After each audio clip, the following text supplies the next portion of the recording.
Thirukkural True Stories, Story number 12. Rain, the Food. When Velai returned home after completing her day's work at the construction site, dusk had begun to set in. Velai's home did not constitute a building with rooms, doors, windows, etc. Velai had worked as a laborer in the construction of a large number of houses, but her home was a small place on the pavement. Sometimes Velai would get a chance to live in the premises of a building under construction when her family was given the responsibility to guard the house till the construction was completed and the house occupied by the owners. During those times, she would have a house with 4 walls, an asbestos sheet roof, and wooden structures. Her children would also get protection from the cold and the rains, and her family could enjoy luxuries like tap water, toilet, etc. At present, her dwelling was on the pavement.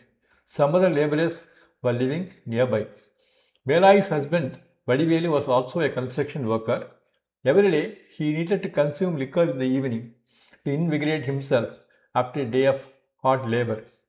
Velai would sometimes think, will only men feel fatigued after a day's hard work? But she never posed this question to her husband. She didn't want to become even more worn out after getting beaten up by her husband for asking such irreverent questions. A woman like her should, after returning from work, procure groceries, water, firewood, and other essentials, cook the food, serve it to her husband and children, eat the leftovers, skillfully clean the vessels using a small quantity of water available, and then go to sleep. How can women like her talk about physical exhaustion or fatigue?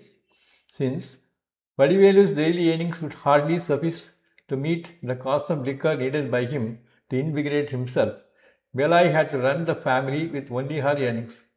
When Velai returned home, 3 of her 4 children were playing. Her youngest child was just a few months old and would be with her always. Though Velai felt some relief seeing her children playing enthusiastically, despite not having anything to eat during the day, except for a glass of rice gruel in the morning, she also felt like crying. When she checked the stock of groceries in her home, tears began to roll down from her eyes. The quantity of rice available was not sufficient to feed all of them for the night. Since she was a pavement dweller, her family didn't have a ration card.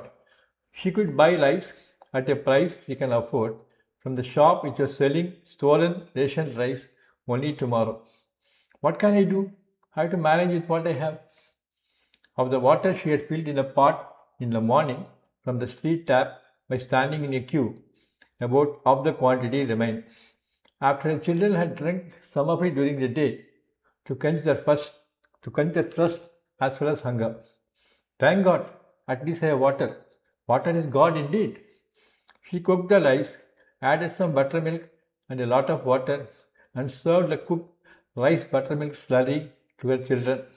The children, not finding the need to take the food in their hands and put it in their mouths, drank up the slurry served on their aluminum plates.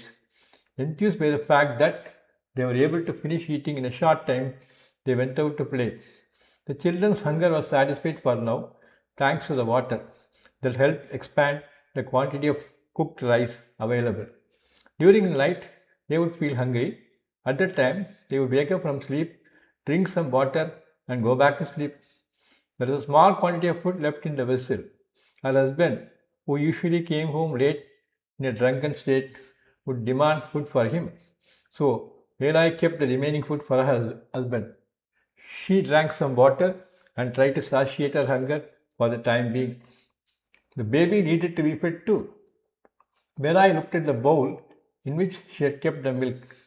There was only a small quantity of milk left. Only by diluting it, she could fill the baby's milk bottle. She added some water to the milk and boiled it.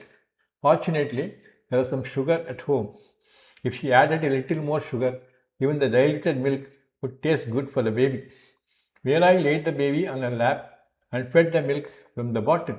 The baby relished the warm, albeit watery milk. After drinking the milk completely and emptying the bottle, the baby looked at Velai and giggled. Looking at the baby's smile, Velayi momentarily forgot all her worries. Thirukkural, Section 1, The Path of Virtue, Chapter 2, The Glory of Rain. Verse 12 in Tamil. துப்பார்க்கு துப்பாய துப்பாக்கி துப்பார்க்கு துப்பாயதும் மழை.